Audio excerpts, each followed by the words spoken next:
¿Podemos iniciar?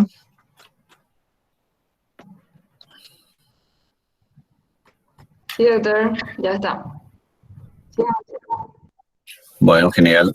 Buenas noches a todos. Así como había hecho un pequeño comentario, la cátedra de anatomía patológica, en carácter de formato de seminario, queremos un poco complementar todo lo que este año venimos enseñando, los conceptos básicos y cómo los conceptos básicos lo traspolamos a la parte de anatomía patológica especial,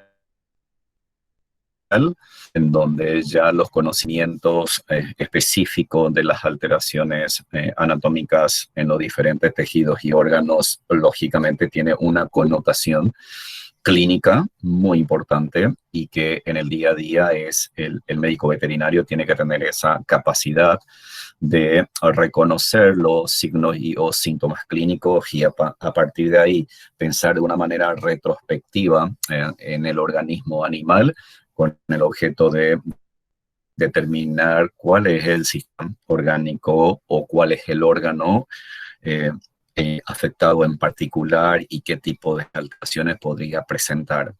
Muchas veces nosotros en el día siempre pensamos en emitir un diagnóstico etiológico y no es fácil de hacer un diagnóstico etiológico, no siempre se puede llegar, por eso que los diagnósticos clínico, siempre le escucho decir a los clínicos que la clínica es soberana y tiene toda la razón del mundo, porque las alteraciones a nivel de determinado tejido y órgano se traducen en las manifestaciones clínicas y muchas veces no se puede precisar cuál fue la verdadera causa de dicha alteración.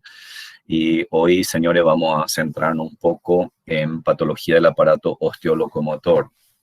Hasta hace poco tiempo quizás no prestamos mucha atención a lo que es aparato osteolocomotor. Hoy por hoy tengo que decirles, señores, que ya tenemos colegas especializados o con afinidad hacia exclusivamente hacia lo que es el aparato osteolocomotor. Aquí en el país ya tengo colegas que se han especializado exclusivamente en podología. De ahí los estudiantes vayan un poco descubriendo un futuro nicho de mercado y la importancia que tiene el conocimiento de la patología a nivel osteolocomotor. Muy bien, entonces vamos a iniciar nuestra charla.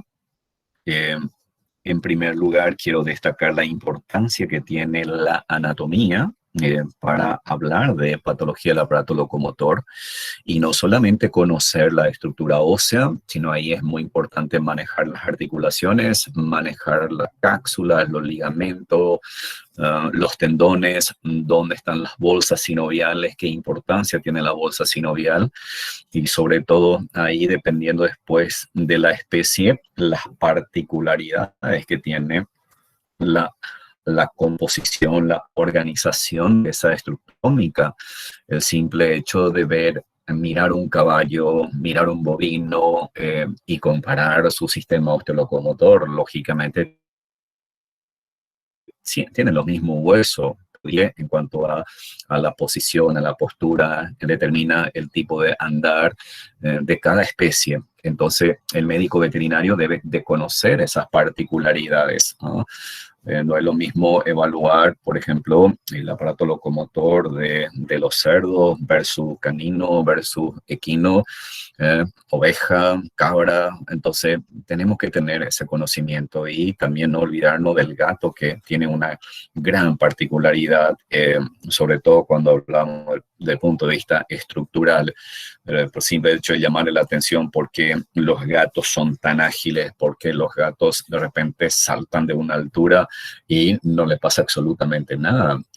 Porque, lógicamente, una dinámica diferente, un andar diferente y una estructura anatómica e histológica que en algo difiere y le permite una elasticidad y una resistencia. Bueno, yo quiero, antes de iniciar un poco directamente la exposición, volver a destacar en cada uno de los futuros colegas que están hoy presentes y aquellos colegas que están participando de la charla, destacar la importancia de conocer una anatomía normal y esa anatomía conocerlo desde el punto de vista práctico. ¿eh? Luego ahí deberíamos de siempre mencionar a la fisiología, porque la fisiología juega un rol importante.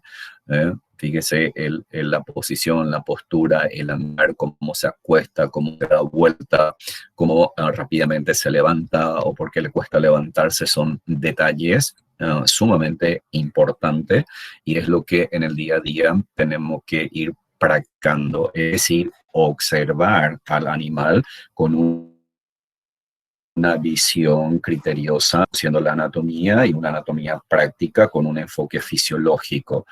Si nosotros conocemos esos elementos básicos, ahí deberíamos luego, ustedes cuando pasen a cursos superiores, hoy yo voy a mostrar algunas placas radiográficas, hay una asignatura que van a desarrollar que se llama radioimagen, y dentro de radioimagen está el capítulo de radiología, y tengo que decirles, señores, que hoy por hoy, los estudiantes, cuando den esta asignatura, presten atención, traten de aprovechar lo máximo, porque hoy por hoy sin esas herramientas no podemos trabajar con precisión. Entonces, definitivamente, en nuestro proceso de formación de aprendizaje, miren, señores, radiología es una asignatura realmente importante que prestar mucha atención. Muy bien, vayamos voy a tratar de que esta charla no sea muy técnica, sino una charla muy práctica. Ustedes en el día a día, en su consultorio, van a recibir diferentes casos, ¿no? Aquí, por ejemplo, rápidamente veo a este animal que viene a la consulta con claudicación. Es un animal que demuestra dolor al andar y cuando está en estación, por lo general tiene elevado el miembro anterior, este miembro anterior involucrado, lo tiene elevado. Eso está indicando que el animal siente dolor. Cuando se lo obliga, prácticamente no apoya o apoya con mucha suavidad. Entonces, señores, ustedes como futuro médico, como clínico, tienen que valorar que hay una dificultad. Y fíjese, cuando hablamos de patología general, inflamación, uno de los signos cardinales de la inflamación es el dolor, ¿no? Pero fíjese, si yo tengo a este paciente y bueno, comienzo a observarlo rápidamente, veo una masa bastante grande que se encuentra, diríamos, aquí por delante del húmero, escápula, compromete articulación escápulo-humeral, es una masa gigantesca. Y lógicamente ahí la semiología también es una asignatura sumamente importante que nos ayuda un poco a ubicarnos en el contexto de qué está pasando, cuáles son las alteraciones. Entonces, si ustedes realizan una exploración semiológica, este paciente está con dolor, hay que tener cuidado porque también depende de su carácter, puede haber alguna reacción. Ahora, mirando el contexto general del animal, hay otro detalle que es muy llamativo. Fíjese cómo la costilla está bastante saliente. Entonces, uno puede pensar, o sea, la mente tiene que volar, la imaginación, hay que utilizarla, la mente, a las neuronas, hay que conectarlo, hay que despertarlo y mirar al animal en su contexto general y no concentrarnos solamente en esta masa, porque suele ser un error común que cometemos. Entonces aquí yo veo, por ejemplo, la costilla muy saliente, entonces estoy deduciendo una posibilidad que este animal no está comiendo adecuadamente. Ahí y lógicamente es importante conocer al propietario, su capacidad, si le están dando los alimentos necesarios o quizás que por el dolor, este animal ya le cuesta desplazarse, le cuesta agachar, le cuesta tomar la comida. Y fíjese cómo uno va analizando. Y la otra posibilidad es que realmente si este animal estaba en buena condición corporal y en este último tiempo está perdiendo bastante peso, entonces los asociamos directamente con esta masa. Porque cuando hablamos de patología general, habíamos hablado de que cuando hay una neoplasia y si son malignas, uno de los indicadores que en cuanto a pronóstico y evolución, sobre todo, es la caquexia, cuando comienza a perder peso y nosotros lo definimos como caquexia del cáncer. Es una posibilidad. Estoy hablando de un comentario bastante general de cómo debemos de hacer el abordaje de cada caso. Y hay otro detalle, si ustedes comienzan a comparar los miembros, esta masa exuberante. Pero miren el miembro, comparen con el miembro Del lado opuesto, fíjese cómo está aumentado de tamaño. Esto, indudablemente, si nosotros realizamos una exploración semiológica, aquí hay dos posibilidades: que esto realmente sea un edema, y esto, lógicamente, con la impregnación digital lo podemos cerciorar, o cuando también es mucho más fácil de definir que hay un edema. Y si hubiese edema, fíjese cuál ahora lo importante es pensar en la fisiopatogenia. Entonces yo podría pensar que esta masa me está comprimiendo los vasos sanguíneos, anatomía. Recuerden aquí que están las venas superficiales y esta masa gigantesca va a comprimir las venas principales. Entonces eso, patología general, te produce una congestión pasiva, una éstasis, un aumento de la presión sanguínea hidrostática y se traduce en un edema. ¿Ok? Ahora, para que yo pueda deducir que este edema es por compresión, por lo general debería ser un edema frío al tacto. Y si es caliente, lógicamente significa que hay algo más que esta masa, y lógicamente ahí hay que tener cuidado, porque si esto está caliente, entonces me está indicando que hay una inflamación. Hay una posibilidad incluso de que sea un acceso o una miositis necrotizante o un proceso infeccioso dentro de las posibilidades. Indudablemente, esto se corresponde con un diagnóstico de una neoplasia ósea catalogada como osteosarcoma. Miren, otro paciente. No se asombren, señores, de que vengan un paciente a su consultorio y el propietario le diga a usted: mire, doctor, paciente estaba súper bien, pero recién hace como 3 o 4 días apareció este bulto. 3 o 4 días, relativamente reciente. Entonces, si es así, la posibilidad que sea algo inflamatorio, yo pensaría en primer lugar. Y para ello, de vuelta está la semiología, una buena anamnesis, y comencemos a hacer una buena semiología. Entonces, ubiquémonos en la región. Aquí tengo los huesos nasal, tengo el hueso frontal, y luego tengo los huesos parietales. Y la órbita ocular, y aquí tengo la masa muscular temporal. Uno se ubica en la anatomía y la posición del ojo. Ahora, indudablemente, lo que van a querer hacer es directamente palpar, ¿no? Y cuando uno realiza la palpación, hay que tener cuidado, mire siempre el carácter del animal. Si bien esta raza por lo general tiene un carácter muy noble, pero hay que tener cuidado cuando hay dolor. Otra es la semiología de cómo evaluar la masa, si esta masa es fluctuante, si esta masa es caliente, si la masa es fría, si la masa es sólida, si es... Entonces voy considerando eso. Puedo tener criterio de llevarlo a placa gráfica, en todos los casos se va a recomendar. Bien, hoy por hoy hay una técnica que se utiliza mucho aquí en Asunción, y es cuestión de ir un poco viendo las posibilidades de implementarlo en algunas ciudades.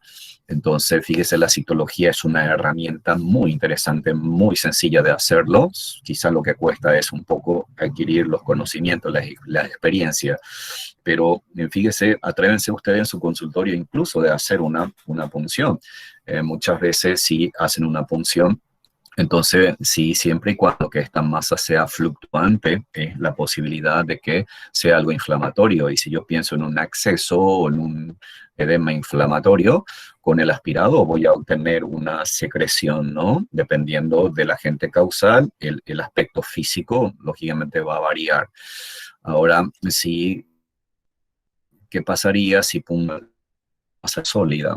Ahí la cosa se complica. Entonces, si la masa es sólida, ya automáticamente mi forma de razonamiento difiere, ¿no? En este caso, yo podría pensar en un proceso neoco. Ahora el desafío está ahí. Esto es la piel, está el tejido subcutáneo, y luego ya está el plano muscular. Fíjese cómo nosotros prácticamente somos como una especie de radioimagen en estas cosas, porque nos ubicamos y digo, bueno, la masa, ¿dónde está? Está debajo de la piel. Entonces podría pensar que es una localización subcutánea, pero cuando hago una semiología práctica y encuentro que la masa es sólida, dura, consistente, entonces ahí casi ya no tengo duda que es hueso. Y si es hueso, entonces debería de pensar en la posibilidad o una inflamación como una osteomielitis, o eventualmente un proceso proliferativo de índole neoplásico.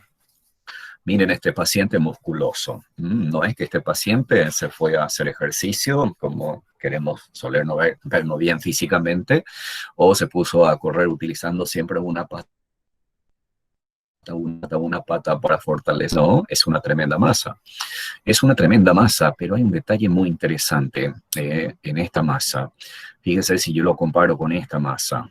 Y al tacto, la diferencia semiológica es que esta masa, si bien es sólida, no era tan dura como esta masa. Entonces ahí entra un poco la duda.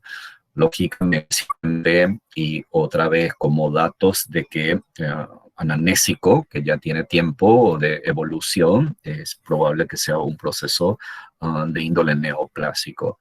Y al tacto, si bien es sólida, no es dura. Entonces, también hemos realizado los estudios correspondientes y se trató de sarcoma, no un osteosarcoma.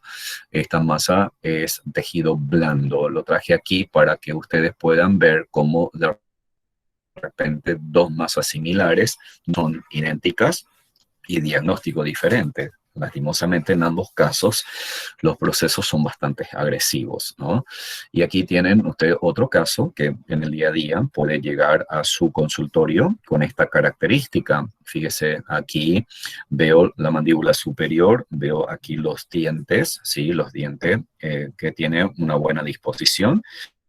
Y aquí en la mandíbula inferior, entonces veo masas, lo sé qué está pasando y dónde está el resto de los dientes. Se perdieron. Esos dientes por proliferación de este tejido ya han desaparecido. Ok, entonces aquí cuál sería el criterio. Y señores, siempre hay que usar todos los criterios técnicos posibles. Entonces, en principio, pensaría que la masa es una masa cutánea.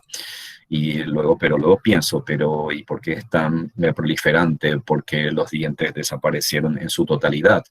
Entonces, fíjese, cuando uno observa estos casos, es recomendable también ya de plano una placa radiográfica, porque es muy probable que realmente esta masa sea primaria de hueso o esta masa, si es mucosa, haya comprometido ya hueso, porque eso es tan importante para la decisión médica que se va a hacer. Porque muchas veces, ahí por ejemplo hablando de oncología, muchas veces cuando tenemos estos casos y no tenemos los medios, no tenemos un anatomopatólogo, un citopatólogo o un histopatólogo por ahí, entonces tardamos mucho en tomar decisiones y dejamos que pase el tiempo y me olvido que de repente es mucho más fácil acceder a una placa radiográfica en la región. Entonces ahí evaluamos ya directamente es el comiso y esa estructura, si es o no ósea o si es una estructura primaria de mucosa ha invadido hueso. Okay, en este caso fue un carcinoma de células escamosas, pero con infiltración ósea. Ya el hueso aquí está totalmente invadido, infiltrado, y radiográficamente eso se ve a simple vista. Muy bien, siempre que los animales lleguen a su consultorio y tenga problema en la masticación, ¿ok? Y o salive mucho. Señores, abran la boca de su paciente. Vuelvo a reiterar, cuando vaya a su consultorio un animal con dificultad, sobre todo animales de compañía, que es más fácil, ¿no? Con dificultad para masticar, con dificultad para deglutir y que está salivando mucho y que está salivando muy, tiene un olor nauseabundo, un olor muy fuerte tiene ahora, doctor. Ok, ese es el desafío. Y señores, ese paciente no tiene que retirarse de tu consultorio sin haberle abierto la boca. ¿Ok? Recuerden, los órganos, la visión que tenemos, lo tenemos que utilizar. Y me va a dar valores sumamente importantes. Fíjese aquí en este canino, fíjese, esto no se veía, esta masa no se veía. Entonces, aquí el historial clínico del paciente es trastorno de la masticación, trastorno de la deglución y salivación. Al abrir la boca, sorpresa, la tremenda masa que tenemos aquí.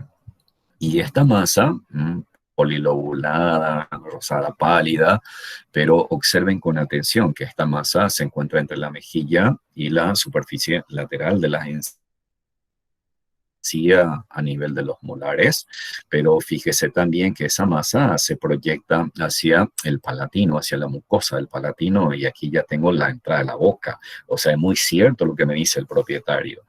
Ahora, miren ustedes, más allá del diagnóstico, qué tan importante es observar, qué tan importante es deducir sobre el paciente, qué pronóstico tenemos y cuáles son las perspectivas que tenemos. Ok, esta masa, sea cual fuese su origen, es una masa muy amplia, la masa que se va a proyectar entre la mejilla, sobre la mucosa del palatino. Fíjese, ya desplaza los dientes, aquí hay necrosis.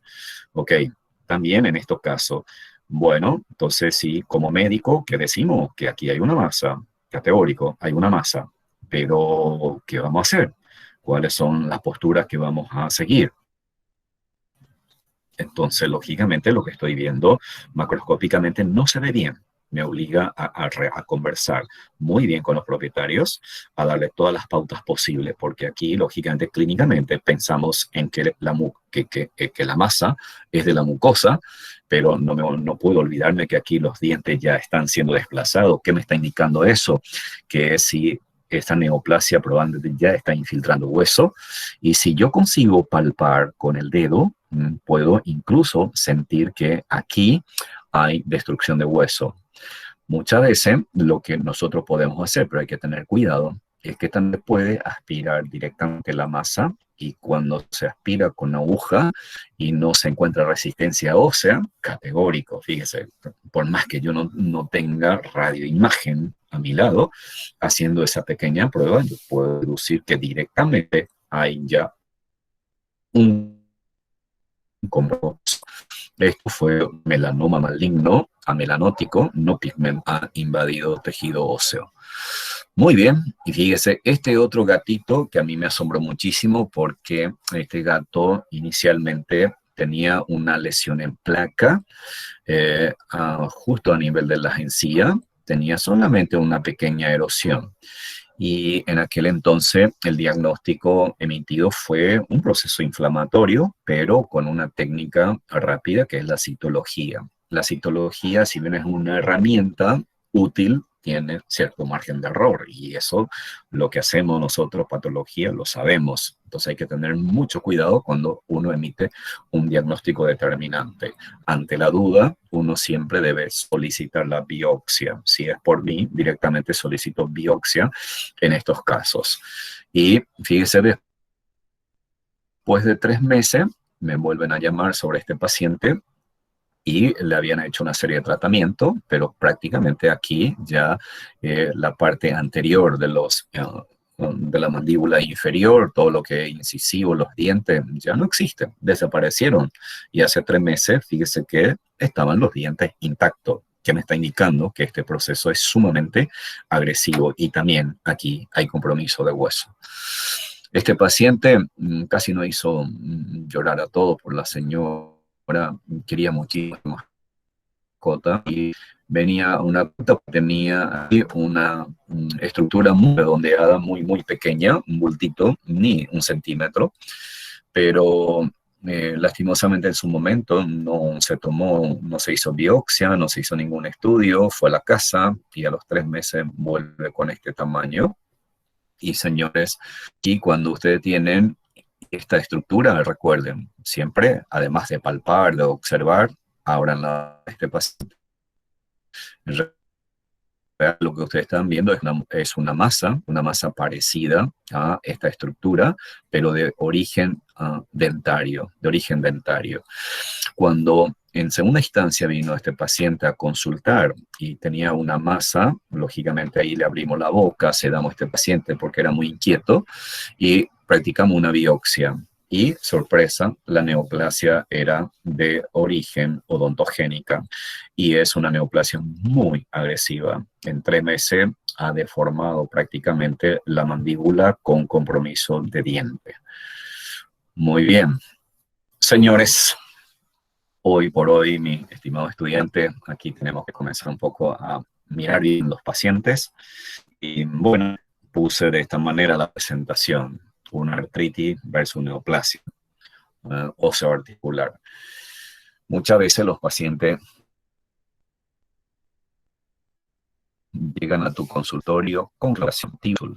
El primer desafío es, lógicamente, saber dónde está el problema, en qué nivel, si es un problema articular, si es un problema óseo, si es un problema muscular, si es un problema tendinoso, si es un problema ligamentoso. Por eso que la semiología es importante, conocer la anatomía, realizar las exploraciones físicas de flexión y extensión, rotación en aquellas articulaciones que lo permita e ir escuchando con el oído porque se puede percibir un crack cuando hay una artrosis, un crack cuando hay una artrosis, ¿eh? O cuando hay mucho dolor, hay que tener cuidado porque el animal quiere retirar inmediatamente el miembro, eso es señal de que hay dolor, pero también hay que vivenciarlo muy bien porque a veces los animales de temperamento nervioso de por sí no se dejan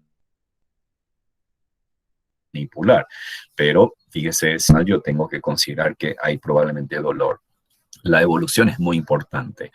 Una artritis aguda es dolorosa, dependiendo de su localización, dependiendo sobre todo de la intensidad, dependiendo de la causa. La causa, poder patógeno, si lo hubiere algún microorganismo de por medio y cómo actúa, entonces puede determinar la intensidad de un evento inflamatorio y lógicamente eso va a ser proporcional a los signos de dolor y a la tumefacción.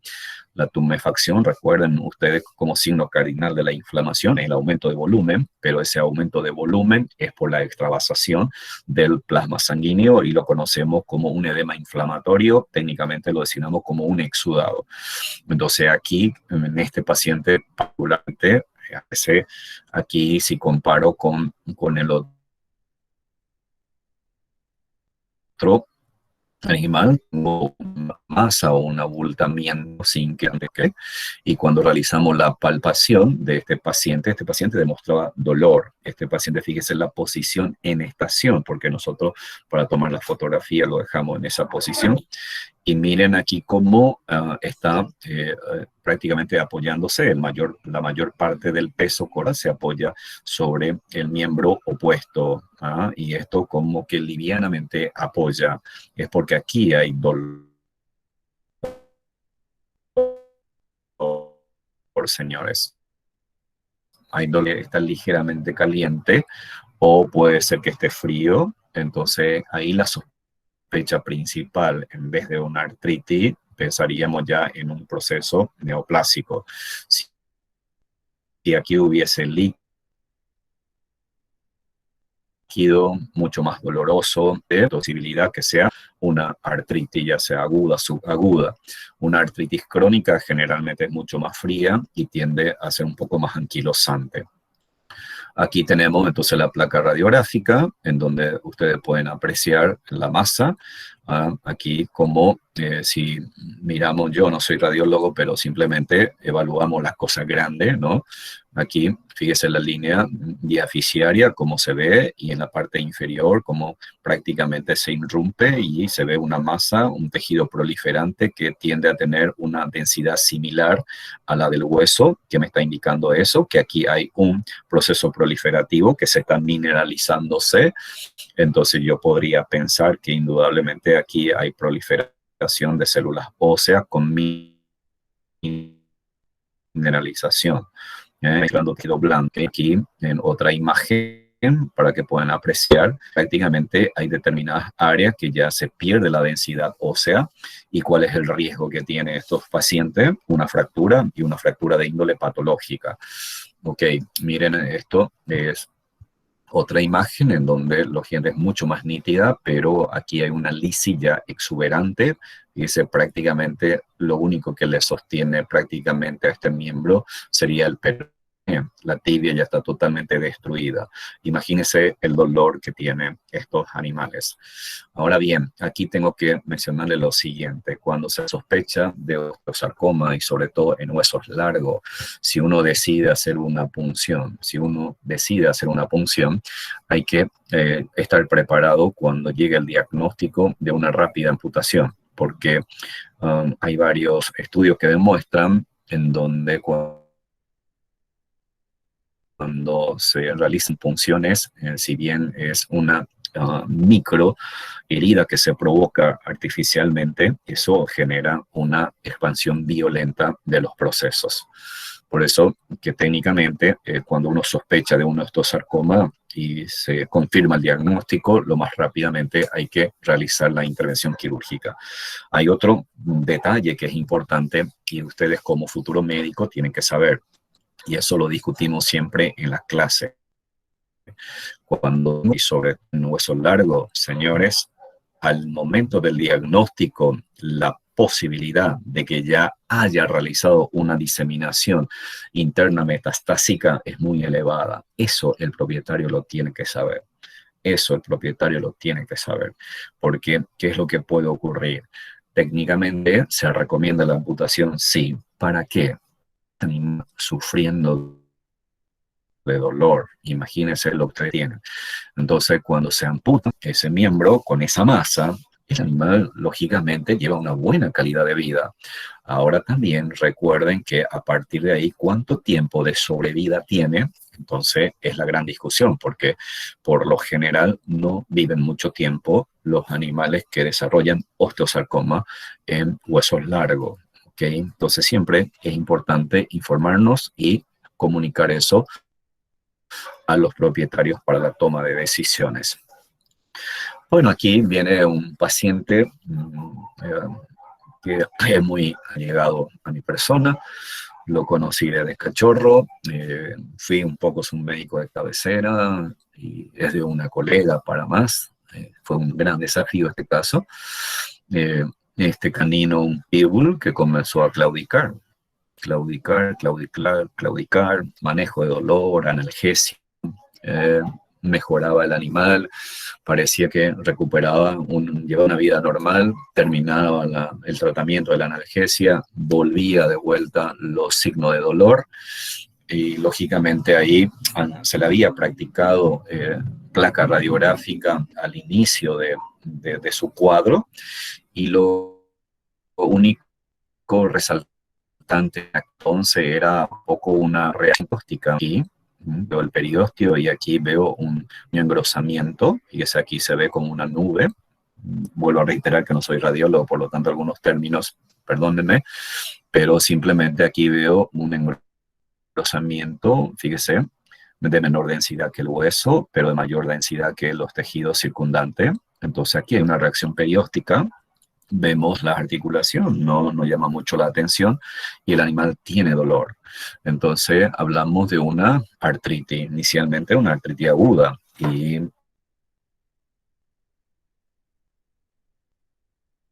sin diagnóstico específico, sin estudio, y eso es lo que yo le doy, no siempre se lleva diagnóstico etiológico, es un diagnóstico clínico, un diagnóstico basado en radioimagen. Entonces, si no tengo una causa definida, lo tengo que manejarlo sintomáticamente. Bueno, el caso fue evolucionando y creo que más o menos 6 meses después, ya el animal comenzó a presentar atrofia de la masa muscular. Y los signos de dolor eran cada vez más intensos. Los signos del dolor eran cada vez más intensos y se utilizaban fármacos muy buenos para manejar la analgesia en este paciente. Pero como ya ese animal, aún con los medicamentos que se le administraba, comenzaba a tener ese miembro prácticamente en flexión. Entonces ya no es calidad de vida, se le volvió a practicar una imagen radiográfica. Fíjese ahora qué es lo que vemos aquí. Sigue habiendo una reacción perióstica, la superficie uniforme, no se ve nada uniforme. Entonces, ¿qué me está indicando? Que hay un evento inflamatorio. Sí, hay un evento inflamatorio, pero aquí ya hay un proceso degenerativo de la superficie articular. Entonces, cuando involucra la superficie articular y comenzamos a ver estas opacidades, entonces comenzamos a pensar en un proceso degenerativo de la superficie articular y hablamos de artrosis. Entonces el diagnóstico, la discusión de clínica de este caso fue una artrosis y ya dolor intenso, en miembro en flexión, el animal ya caminaba en tres patas, atrofia de la masa muscular, mascota de una colega, finalmente decidimos ir a una amputación. ¿No? Y comenzamos a disecar. Es sorprendente cómo el único detalle que me olvidé de mencionarle a ustedes que a la consulta, la verdad, lo que nos asustaba es que había como una masa en la zona de esta articulación. Pero le hicimos una citología y no fue nada específico, no veíamos células tumorales. Entonces comenzamos a disecar este miembro. Fíjese la gran cantidad de tejido conectivo. Y miren, señores, lo asombroso que es el organismo en la capacidad de responder, en la capacidad de una respuesta, en la proliferación de tejido conectivo con su afán de focalizar el proceso. Miren aquí, esto es todo tejido conectivo que rodea esa articulación. Tiene aquí meniscos y las superficies erosivas, las erosiones. Y miren esta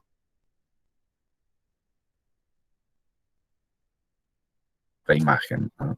Esta imagen es aquí, esta imagen, fíjese aquí, las erosiones que hay.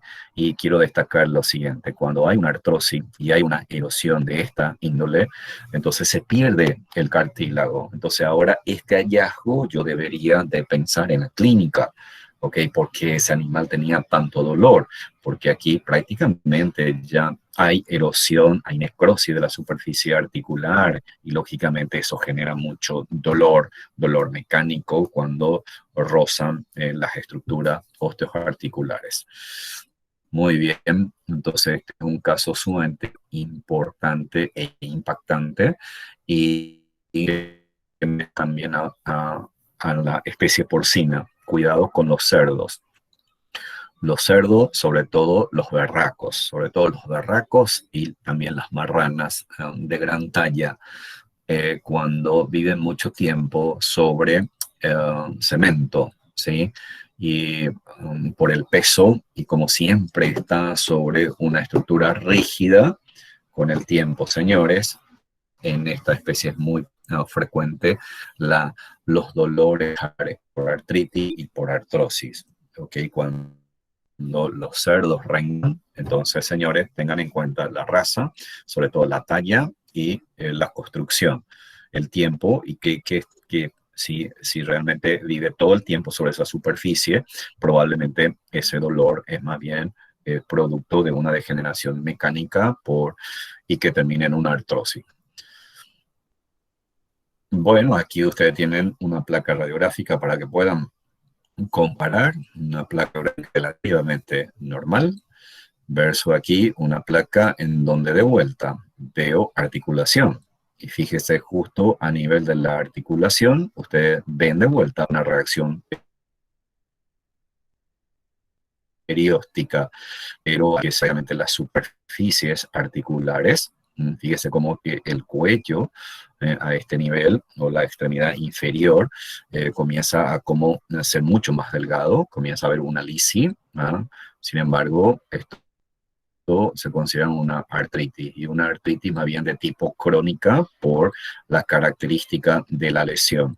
Este animal no tenía mucho dolor, pero tenía una cierta renguera y sobre todo a veces se intensificaba durante la semana, durante el mes y desarrolló un cuadro de artritis que ha finalizado lógicamente en una artrosis. Pueden tener ustedes también pacientes que consulten ya con una artrosis bastante avanzada La semiología aquí juega un rol muy importante porque cuando uno realiza los movimientos de flexión y articulación, entonces ustedes van a escuchar un ruido bastante característico de la artrosis.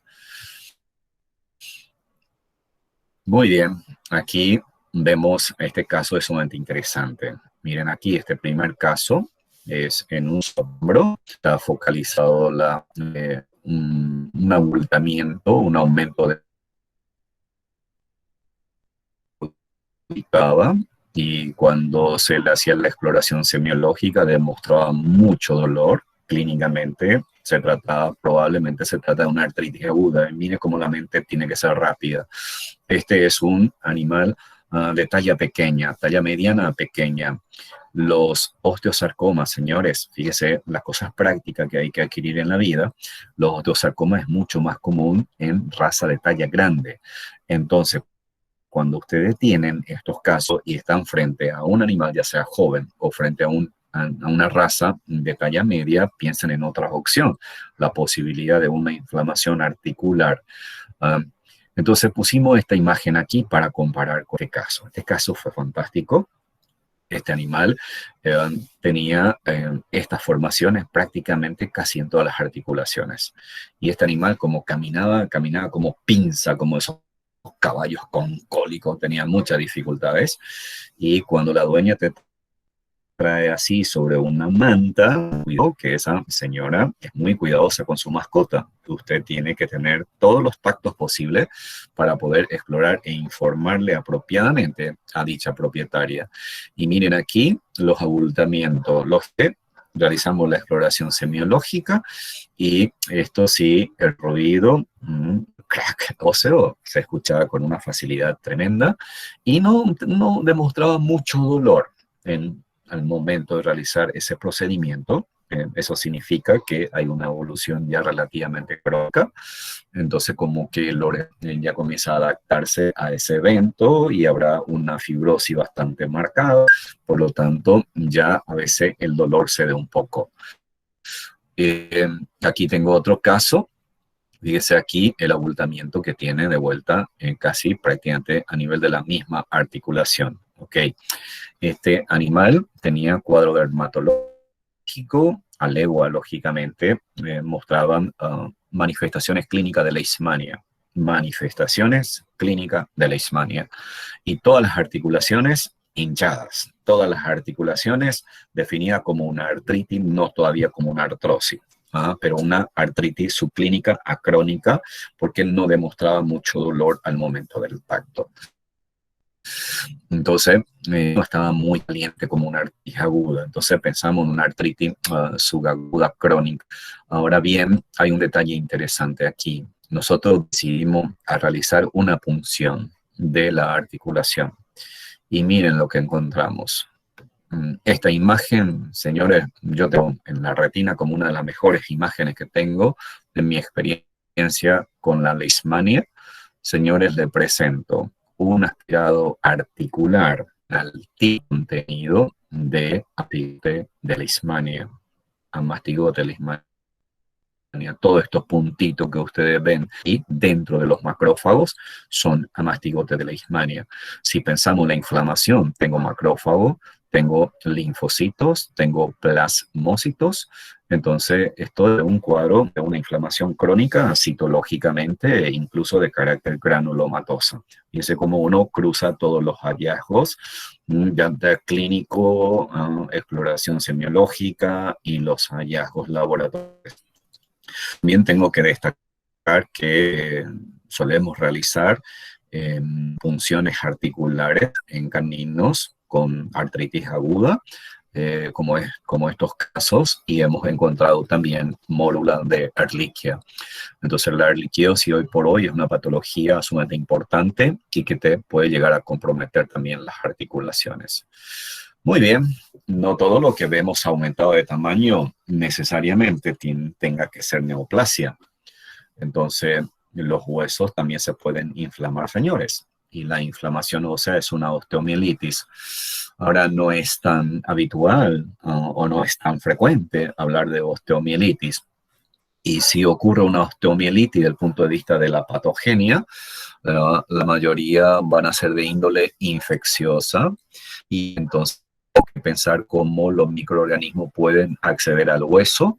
Entonces, lógicamente, la más común es la vía hematógena, un cuadro séptico, en donde cuando esos microorganismos viajan dentro de los vasos sanguíneos, recuerden que hay fibrina, el fibrinógeno, y si ese fibrinógeno comienza a polimerarse en su afán de que esas colonias bacterianas no se dispersen, entonces se forma un émbolo bacteriano, y ese émbolo bacteriano, fíjese si cuando pasa por el hueso a nivel de los capilares puede llegar a taponar, y lógicamente cuando tapona te produce una isquemia momentánea o permanente y puede invadir los vasos sanguíneos, y lógicamente ubicarse en la estructura del hueso, y ahí comenzamos a hablar de una osteomielitis infecciosa vía hematógena, que es la más común. Indudablemente, cuando hay herida quirúrgica, por ejemplo, o de repente cuando hay algún traumatismo accidental, y si la herida es profunda o el agente penetrante estaba muy contaminado, lógicamente te va a producir una miositis, y de ahí puede eventualmente producir una artritis, ahora para una osteomielitis. Pero cuando hay una fractura, lógicamente la posibilidad que ocurra es mayor, ¿no? Lógicamente siempre y cuando que esté contaminado ese sitio. Ahora ustedes pueden recibir esta mascota en su consultorio, y lógicamente con estos casos clínicos es bastante fácil ver que aquí hay un exudado purulento, y de repente esto, si no ve usted, si esto estaba limpio aquí, entonces ¿qué pasa? Porque este abultamiento, entonces recuerden que cuando ustedes observan un abultamiento, siempre es importante abrir la boca. Por más que yo vea aquí que veo una rinitis purulenta, entonces me veo obligado igual a evaluar la cavidad bucal para ver cuál es el origen. Y miren, señores, aquí, si comparamos estos dos casos, fíjese que aquí el exudado purulento, ¿será que viene del tejido subcutáneo? Porque yo me ubico rápidamente desde el punto de vista de la región anatómica. Tengo piel, debajo de la piel que tengo, tejido subcutáneo. Luego tejido subcutáneo que tengo, ¿no? Músculo casi no existe, o son directamente hueso. Entonces ahí yo tengo que pensar en la posibilidad y definir, ¿será que esto es un acceso subcutáneo o será que viene ya de la cavidad nasal? Y si viene la cavidad nasal, pero yo sé la anatomía, que el hueso nasal es un hueso aquí continuo, no hay ningún espacio. Entonces, ¿qué está pasando? Si viene de la cavidad nasal, aquí ya hay una fístula del hueso, hay una osteomielitis supurativa fistulizante.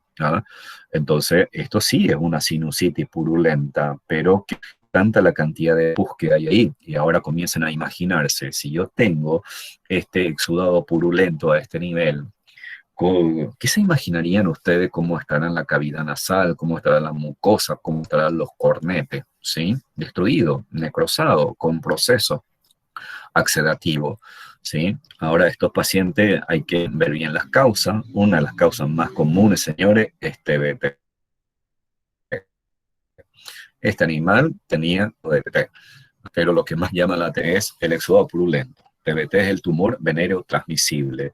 ¿Qué es lo que hace ese tumor dentro de la cavidad nasal? Lisa todo el hueso, y lógicamente siempre dentro de la cavidad nasal hay microorganismos, señores, y esas bacterias comienzan a proliferar porque se altera su mecanismo de defensa, gana territorio y comienza a producir entonces una rinitis purulenta. Entonces, si yo ataco solamente la rinitis purulenta y no ataco la patología de base, siempre voy a tener este problema. ¿Okay? Estos animales fueron sometidos a tratamiento quimioterápico, los animales se curaron.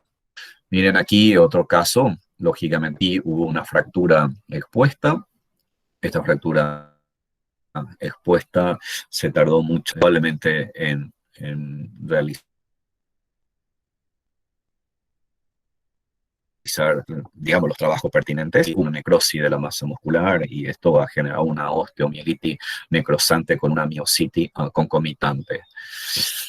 Uno de los casos que también no lo voy a olvidar fácilmente. Miren este gato.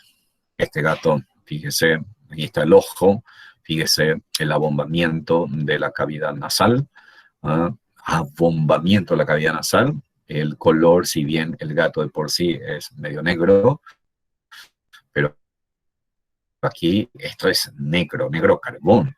Y cuando realizamos la exploración semiológica, lógicamente en estos casos hay que hacerlo con guante, fíjese, esto estaba frío. Esto es una necrosis terrible. Y lógicamente esto que ustedes ven aquí es tejido subcutáneo, un tejido subcutáneo ya con alteraciones muy significativas. Este animal desarrolló un cuadro de una rinitis fúngica terrible.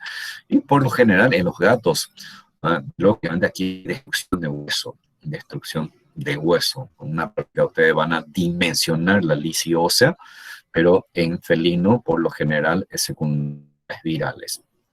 Otro caso similar ya, pero digamos no tan crónico como este caso, pero que también tiene una rinitis supurativa. Entonces estoy hablando de una osteomielitis del hueso nasal. Muy bien, pueden verse caso y fíjense en esto. Aquí, este caso clínico que seguimos, lastimosamente, no tengo la foto primaria. Aquí este animal, nosotros tenía una rinitis y una rinitis hemorrágica. Y comenzamos a realizar los estudios pertinentes. El diagnóstico fue TBT. Este animal ha ido a sesiones de inclina. Fíjese aquí cómo increíble la mucosa tiene la capacidad de reparación, pero este animal nosotros se hizo por bastante tiempo, nunca se cerró este orificio, y sí, esto se hizo una cirugía reconstructiva para evitar falsa vía. Lo que ustedes están viendo son secuelas de un proceso proliferativo con complicación inflamatoria que ha generado una inflamación y necrosis ósea, porque hay inflamación y hay necrosis ósea, con presencia de orificio, ¿no?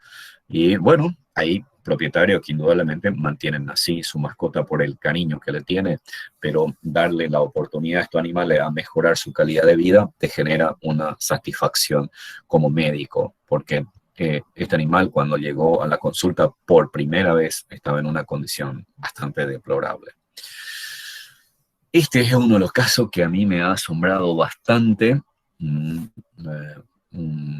gatito de la raza persa que fue a la consulta y tenía 8 meses y rengueaba y tenía mucho dolor en uno de los miembros.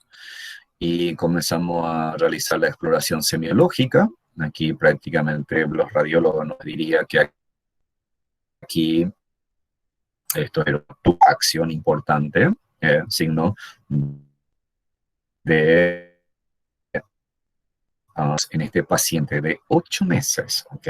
Y gato persa, mimadísimo por la propietaria. El desafío para el médico veterinario es importante, señores, porque uno ve una imagen radiográfica y podríamos pensar que será que esto es un osteosarcoma, pero es felino, es un animal joven. La posibilidad que sea un osteosarcoma lo debería de poner en el último nivel de las posibilidades. Entonces, fíjese, pero sí vemos que aquí hay como un espacio vacío, ¿sí? Hay una inflamación ósea con necrosis. Y de hecho, fíjese qué hicimos en este paciente. Conversando con la propietaria, explicando los hallazgos, el desafío era hacer una biopsia, implica, lógicamente, llevarlo a cirugía y acceder al hueso. Luego las experiencias, los conocimientos, solicitamos sedar a este paciente, lo anestesiamos y a través de la placa radiográfica ubicamos bien la zona y realizamos la punción. Considerando que la posibilidad de que sea un osteosarcoma era mínimo, entonces decidimos hacer la punción. Y al realizar la punción, sorpresa, Aquí encontramos colonias y colonias de hongo. Levadura fúngica, señores. Parecía un cultivo. Jamás en mi vida he visto tanta levadura fúngica obtenida directamente de un tejido. Bueno, yo siempre me preocupo porque lo que veo y analizo, ¿será que es la única causa? Pero sé que los hongos cuando colonizan genera una inflamación. Esa inflamación es una inflamación que al principio de aguda pasa a ser crónica. Y lógicamente ahí, cuando hay necrosis, participan los neutrófilos que comienzan a amplificar todo ese proceso y lógicamente va empeorando el cuadro. Y había una reacción perióstica ligera. Este animal fue sometido a una terapia con antimicótico e increíblemente el hueso tiene una muy buena remodelación. Este animal se curó y lógicamente la propietaria muy feliz por los resultados. Bueno, aquí voy a ser mucho más breve porque lógicamente se ve a la vista. La idea es, señores, mi querido estudiante, uno de los motivos más frecuentes en la consulta van a ser traumatismo y van a ser fractura, luxaciones. Entonces, señores, vuelvo a la biología. Y agradezco la gentileza de esta empresa IMAVET, que lógicamente aquí de nuestro país, unos colegas que están trabajando con nosotros, y le había solicitado algunas imágenes y con gusto él nos ha facilitado. Mi mato fue sometido lógicamente a una evaluación pensando que se tenía displasia de cadera, porque el animal demostraba signo de dolor, no caminaba muy bien, y lo que le llamaba la atención a los clínicos es su andar y pensaban en una posible displasia, y la sorpresa fue esta fractura del hueso del pubis. Aquí, para el estudiante, se ve la fractura del hueso del pubis. Y este es un gato que tenía problemas en el andar. Los gatitos cuando caminan, recuerden que son muy rápidos y tenían mucha dificultad en el desplazamiento, ¿ah? Y se les practicó una placa radiográfica y aquí tenía una fractura en el crecimiento. Fíjese que es un gatito joven, justo en el sitio donde se va osificándose, entonces aquí se produjo una fractura. Y lógicamente esto es una fractura múltiple, ¿no? Una fractura múltiple, tanto de la como de la hiperone. Entonces, señores, son motivos de consultas muy habituales y cuando hay traumatismo, la radiografía es fundamental. Ahora bien, indudablemente hay fractura que es muy fácil de, lógicamente, observar y otros se vuelve un poco más complicado. Muy bien. Como consecuencia de traumatismo o como consecuencia de una displasia de cadera, entonces puede aparecer la luxación. ¿Qué significa luxación? Cuando las superficies articulares no se coadaptan, ¿eh? Y lógicamente no hay una buena coadaptación. En este caso, observen un poco la cabeza del fémur, práctica cavidad natural. Entonces estamos hablando de una luxación completa. Lógicamente esto, de acuerdo a la causa, de acuerdo a la evolución, tiene su forma de reducirlo manualmente, pero por lo general el riesgo siempre es que termine en una reducción quirúrgica. Aquí este es un caso sumamente interesante. Es un canino con luxación porque hay una desviación de las vértebras y hay una fractura a nivel de la L3 y L4.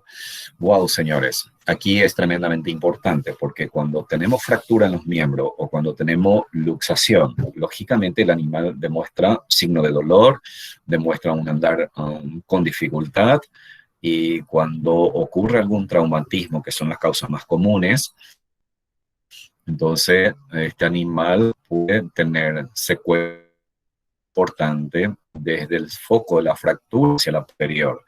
Imagínese, tiene la médula espinal.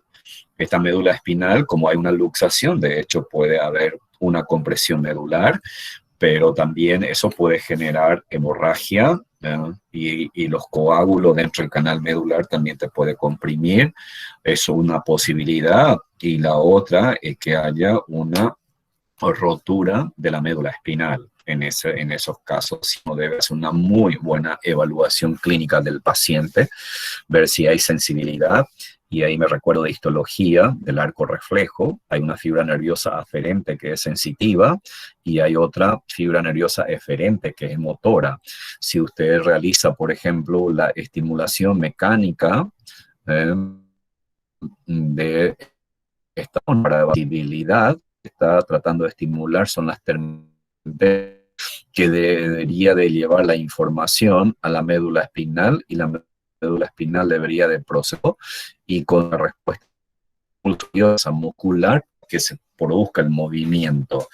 ¿Qué puede ocurrir? Puede ser que cuando usted lo someta a una ondulación muy débil y luego intensa, como que parece que se mueve solamente de manera muy superficial. Entonces, hay movimiento. Entonces, ¿qué me está indicando eso? Que las fibras aferentes sensoriales son estimuladas. Pero, ¿y si no hay desplazamiento del miembro y lo evaluamos y hay una flacidez?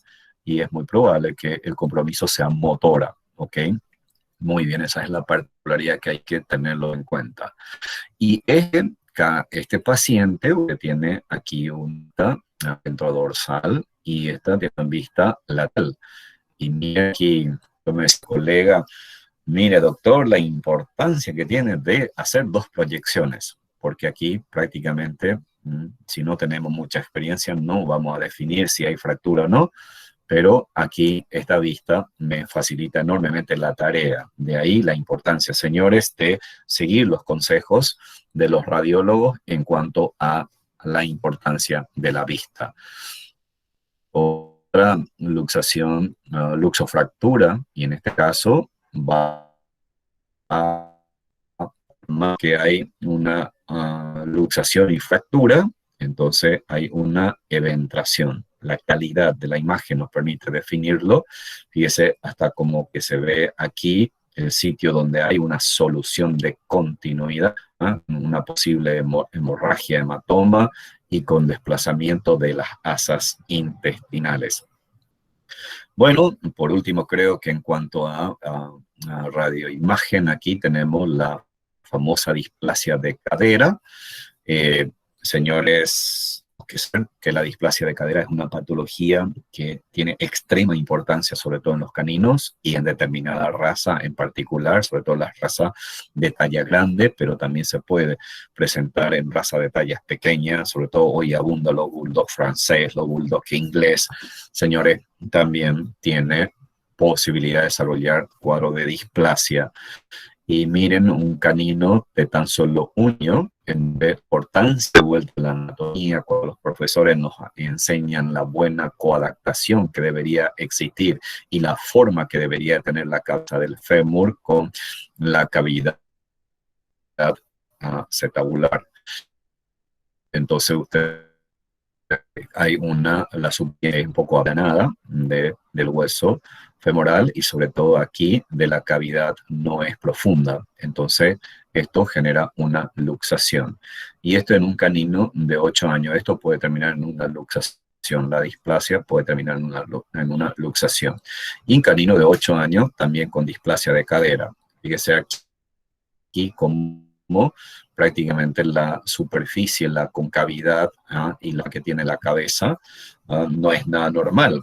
Estos animales, del por qué va al consultorio, señores, por claudicación, por dolor. Claudicación, dolor. Y recuerden, cuando ustedes van a hacer una exploración de estos pacientes, debe comenzarse desde los dedos hasta llegar hasta a nivel de la cadera, porque el objetivo es tratar, lógicamente, de encontrar dónde está el problema. Entonces, imágenes de displasia de cadera, ¿ok? Y puede aparecer casos de esta manera en donde ustedes ciclan el hueso aquí, la cabeza del fémur se ve relativamente normal, aquí en el lado izquierdo, y en el lado derecho, observen aquí cómo veo una irregularidad, veo aquí como construcción. Si yo lo comparo con la anterior, miren aquí, como en la displasia es sumamente plana, y miren aquí una cavidad normal, la buena coadaptación del fémur con la cavidad, un poco para comparar. Pero aquí el problema es que se produce una necrosis de la cabeza del fémur y es una necrosis considerada como una necrosis isquémica por un trastorno circulatorio y está asociado a procesos degenerativos crónicos. Bueno, esto lo he compartido con mis estudiantes del tercer año cuando estamos hablando de patología. Y este es un gatito que a mí me recontra mega sorprendió. Y es un animal recogido en la calle. Ustedes tienen espula, el cono en sí. Es lógicamente, conociendo al felino, se puede ver que esto es totalmente anormal. Aquí lo que veo que la mandíbula es bastante grande, muy aumentada de tamaño, pero observen cómo está desviada, como el nodo de la nariz, ¿no? Totalmente desviado. Entonces, lógicamente, uno puede pensar en la posibilidad que este animalito haya tenido una luxación.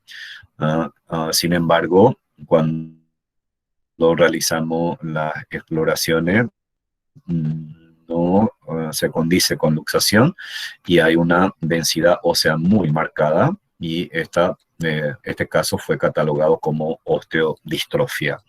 En los equinos, perdón, hay un lindo trabajo hecho por la doctora Leila Maidana sobre equinos que estaban sobre pastura colonial, y ahí es muy importante la presencia de los oxalatos de calcio, que cuando el equino ingiere gran cantidad, el calcio como que pasa de largo, el intestino delgado no hay una buena absorción, entonces se produce una hipocalcemia. Entro en fisiología. Cuando hay una hipocalcemia persistente, entonces, ¿qué va a ocurrir? Estimula la glándula paratiroide, libera PTH. En la PTH, el órgano blanco es el hueso, los huesos largos principalmente y los huesos planos. Entonces ocurre una movilización excesiva de minerales de los huesos y eso produce, señores, un abombamiento de los huesos. ¿Por qué se abomba el hueso? ¿Por qué los huesos aumentan de tamaño? Porque el hueso es un órgano sumamente dinámico. Por más que sea una estructura que aparentemente es rígida, señores, no. El hueso es una estructura súper dinámica que cuando hay una microlesión, una microalteración, allí la célula, mediante citoquina, rápidamente entra en mitosis, proliferan y reparan ese proceso. Pero como en esos casos, cuando hay una hipocalcemia persistente, entonces voy a tener un hiperparatiroidismo persistente y eso va a generar una excesiva movilización de calcio de los huesos y se va a terminar en osteodistrofia. En los equinos, sobre todo, se ve fácilmente la osteodistrofia en los huesos nasales, en los huesos mandibulares, porque tiene el aspecto como si fuera de un ovillo, de una vaca. ¿Ok? Fíjese la diferencia anatómica. Bueno, aquí simplemente alguna radioimagen, y este es un caso que hace poco llegó al consultorio y me llaman para pedir mi opinión sobre este paciente. Es un pincher de aproximadamente 9 años de edad y se le practicó una placa radiográfica y uno se pregunta, ¿y dónde están los dientes? Y uno se pregunta, ¿y esto qué es? Esto es parte de la mandíbula, pero fíjese, aquí se ve todavía bien en esta mandíbula, pero aquí casi no veo mandíbula. ¿Y esto qué son? Son dientes que están siendo prácticamente exfoliados. Pero, y fíjese aquí en esta zona ya no hay hueso.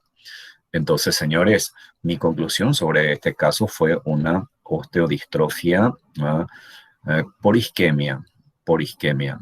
Ya no recibe aporte de sustancia nutritiva y se va produciendo una atrofia y trata de compensar el organismo tratando de producir hueso, pero se trata de una osteodistrofia por isquemia. Bueno, vamos a otro caso.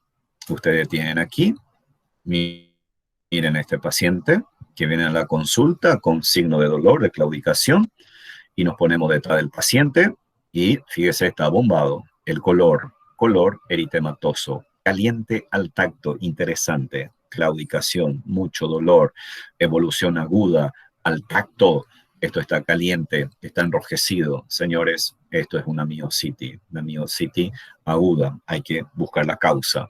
Este animal se curó con antibiótico y hemos utilizado sustancia antitrombosante para acelerar el proceso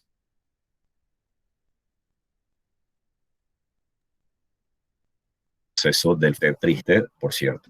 Este animal está triste, algo le pasa a este animal, tiene alguna patología que hay que descubrir, pero a mí me llamó la atención esto, hay una atrofia muscular bastante importante de los músculos temporales. Fíjese, otro caso, este es un San Bernardo que tenía 60 kilos, pesamos, pero miren aquí, masa muscular temporal, y aquí está totalmente atrofiada. ¿Y qué pasó con los párpados aquí? Los párpados están caídos, y aquí si buscamos el músculo macetero, tampoco encontramos el músculo macetero. Entonces, ¿qué importancia tiene la anatomía aquí? Pensar en los pares craneales. Quiere decir que el problema probablemente esté a nivel del tallo tronco encefálico, y probablemente esté involucrado, ya sea el trigémino o facial de por medio. Ustedes tienen aquí otro caso. Le presento a este paciente, fue un paciente oncológico. Este paciente desarrolló un cuadro de linfoma maligno generalizado, tenía 55 kilos y terminó este animalito en 6 meses con quimioterapia, con 25 kilos. Y lo que sí traigo a colación aquí, fíjese cómo ustedes encuentran los músculos temporales totalmente atrofiados. Entonces uno debe siempre tratar de asociar los eventos, porque esto no sabemos básicamente cuál es la causa, y uno se ubica en la región anatómica y pensamos en las posibles causas. Este animalito fue leishmania positivo. Es muy particular en la leishmania, porque la leishmania también puede producir una rhabdomiositis, que muchas veces nos pasa desapercibido, y puede colonizar los músculos temporales y produce una atrofia. Un grupo importante de canino desarrolla una rhabdomiositis por leishmania, y en este caso más bien asumimos que hay una atrofia de la masa muscular temporal bilateral asociado a su proceso oncológico. Bueno, esto aquí agradezco la gentileza de la colega que me envió este caso. Hizo una necropsia en equino con muerte súbita, una necropsia de un equino con muerte súbita. Traigo a colación que es una dama la que hizo el trabajo, y fíjese aquí la masa muscular totalmente, el color rojizo oscuro. Fíjese aquí hay coágulo de sangre, pero esto es una necrosis hemorrágica.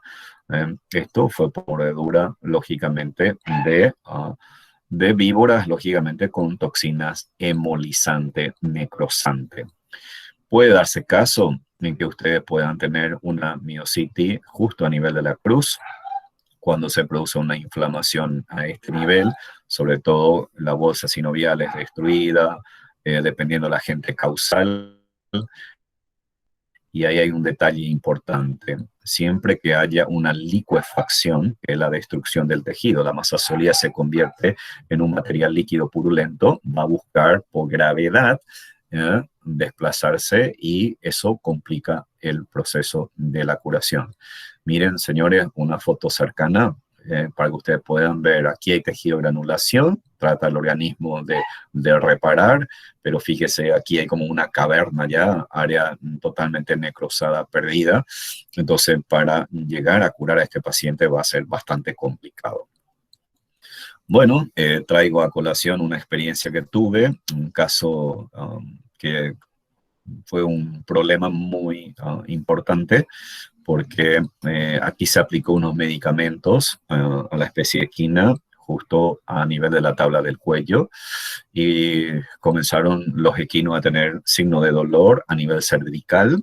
Mantenía la cabeza gacha mucho tiempo, no caminaban y murieron como unos 4 equinos. Pero bueno, luego se solicitó los estudios pertinentes y comenzamos a realizar el estudio microscópico. Ustedes, señores, están viendo fibras musculares esqueléticas inflamatorias. Son células inflamatorias, son neutrófilos, predominantemente neutrófilos en gran cantidad. Aquí se encuentran entre las fibras. Ahora, si yo comparo esta imagen con esta imagen, aquí ya no veo fibra muscular, aquí no veo fibra muscular, aquí hay necrosis, señores, que es una miositis necrosante, y realizamos tinciones diferenciales y encontramos bacteria. Entonces, ¿a qué llegamos? Llegamos a la conclusión que aquí hubo un descuido en la aplicación del medicamento, porque lógicamente al principio se pensaba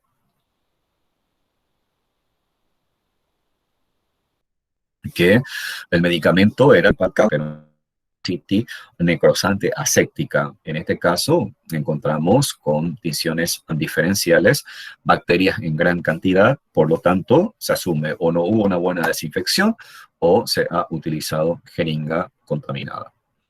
Para que ustedes tengan en cuenta. Bueno, avanzamos con los trastornos neuromusculares. En los bovinos, esto son casuísticas muy frecuentes. Ustedes pueden encontrar bovino caído, ¿sí? Fíjese la posición del cuello, la oreja, la posición de los miembros, posición de la cola. El personal se acerca a los animales, no se pone de pie. Este animal está consciente, no hay un trastorno central. Entonces, miren este animal que prácticamente como los miembros posteriores lo tiene para atrás, la cola totalmente fea. Y señores, estos son trastornos de tipo neuromuscular, ¿ok? Entonces, uno evalúa el campo rápidamente. Fíjese esto, probablemente estaba buscando agua este pobre animal y justo coincidió con una sequía terrible. Esto es de aquí, de nuestro país. Hubo 30 casos en este establecimiento y se llegó a la conclusión que se trató de botulismo. Entonces, conocer la patología. El botulismo es una entidad clostridial que lógicamente produce una toxina y la toxina actúa a nivel de la placa neuromuscular, evitando la liberación de acetilcolina o que la acetilcolina, lógicamente, se acople a los receptores y, lógicamente, se bloquea, por lo tanto, la transmisión de señales nerviosas. Entonces, es una parálisis flácida. Vamos a las patologías podales. Hoy por hoy, yo les tengo que decir que tengo el orgullo de decirle a ustedes que participé en una charla de un colega que formó parte de nuestra facultad, es egresado, que hoy es especialista en podología, y el colega es un tipazo, tiene unos conocimientos espectaculares. Estos casos, bueno, fíjese en cerdo como una aculación total, fíjese aquí, el casco se ha perdido. En bovino, señores, sobre todo bovino en ganado de leche. Yo diría, no, si bien no manejo mucho la estadística, pero en bovino de leche una de las principales patologías es la mastitis y los trastornos metabólicos en segunda instancia, y en tercer lugar ya tendríamos que estar pensando en patologías podales. Y las patologías podales son muy variadas y de localización también variada, y lógicamente el mecanismo patogénico difiere en algo, pero en la gran mayoría de los casos terminan siendo contaminadas, infectadas, y hablamos de una pododermatitis interdigital, el famoso Full Root y compañía, o pododermatitis necrotizante, participa el esferóforo necróforo. Fíjese aquí, estas son patologías podales, en donde, sobre todo en bovino de leche, ¿por qué es tan frecuente en esta especie? Porque lógicamente vive también mucho tiempo o está pisando siempre piso así muy resistente, muy dura, y son animales grandes, de talla grande, por lo tanto siempre hay predisposición a producirse así pequeñas heridas y por lo general también siempre están en zona fangosa. Entonces, señores, ahí fácilmente se produce estas inflamaciones y se va complicándose. Y como siempre entra en contacto con el suelo y más aún con zona sucia, con zona fangosa, está avanzando. Hoy por hoy, señores, les tengo que decir que esto es una verdadera especialidad y agradezco al colega la gentileza de haberme brindado el trabajo que está haciendo, como esto que para mí, yo diría como patólogo, es un animal perdido desde el punto de vista patológico. Hoy existen herramientas son útiles y con buen conocimiento y con una utilización adecuada se recuperan estos animales. ¿Por qué se insisten en estos animales? Porque son animales de alto valor genético, son animales de producción. Imagínese 30, 40 litros de leche diario que te esté dando, y el otro grave inconveniente es que vos no podés utilizar fácilmente antibióticos en ganado bovino de leche. Y señores, también podemos dejar de lado a nuestro amigo que nos ayuda mucho en las tareas de campo.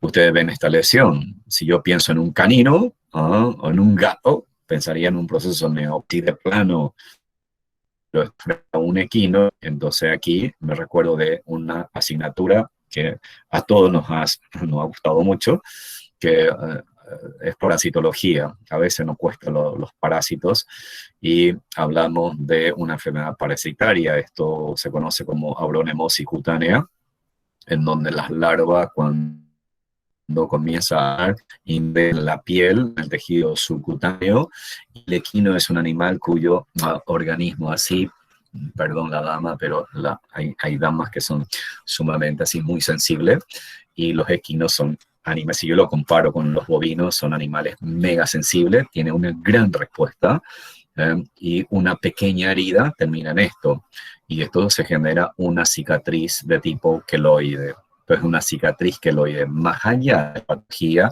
esto es un problema, va a cicatrizar solo, requiere una intervención quirúrgica, varias intervenciones quirúrgicas, hasta que se llegue a cicatrizar adecuadamente, y va a tardar muchísimo en cicatrizar. Si no le hacemos caso, si no le vemos adecuadamente en esto. Ahora, aquí prácticamente en este caso en particular, esto se corresponde a otro agente causal que se le denomina pitiosis, que son tanto una reacción inflamatoria mucho más importante. Y fíjese que todo esto que ustedes están viendo son nuevos tejidos que se forman aquí en este sitio y que lógicamente va empeorando las articulaciones y el andar de este animal. Bueno, también así en el día a día siempre me envían videos algunos colegas, algunos productores, porque todavía, digamos, el valor humano, y siempre tratamos de ayudarnos en todo, y esto es una oveja, y una oveja que no podía caminar. Entonces hablamos aquí, en este caso se trató de una ataxia enzootica, y esta ataxia enzootica en esta especie en particular se asocia mucho con la desmielinización.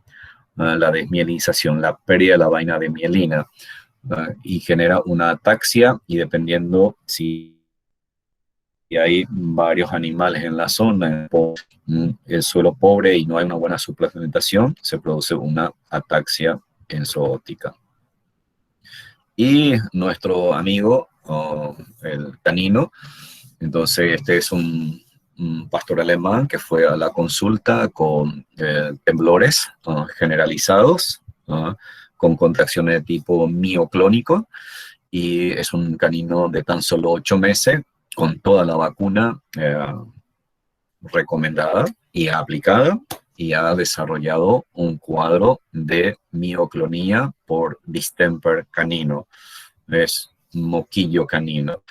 Bueno, lo preparé en formato de video, ahí están, para que ustedes puedan ver las contracciones tónicas clónicas, ¿no? Fíjense las contracciones tónicas clónicas involuntarias. Fíjense ahí. Típico, miren, esto es típico del distemper. Para que los estudiantes, tejido nervioso, híjole, ¿cómo costaba tejido nervioso? La vanilina, que los profesores nos decían que era la vaina, porque evita, actúa como un aislamiento y para evitar que, esto no me funciona el video, perdón, esto es un lindo caso. No, definitivamente no. Bueno, esto era lo que quería un poco compartir con ustedes y vuelvo a repetir la importancia de conocer un poco la vainilina, su función como aislamiento, y en este caso cuando el virus destruye las células que produce la vainilina son células de Schwann y oligodendrocito. Si no hay vainilina, entonces la transmisión de corriente eléctrica prácticamente va extendiéndose de manera continua y por lo tanto se produce esa contracción tónica clónica. Muy bien, estimados estudiantes, yo finalizo hoy. La idea fue complementar un poco todo lo que estamos desarrollando en anatomía patológica. Para nosotros, anatomía patológica es una asignatura que amamos muchísimo, lo hemos tomado como una pasión. Tratamos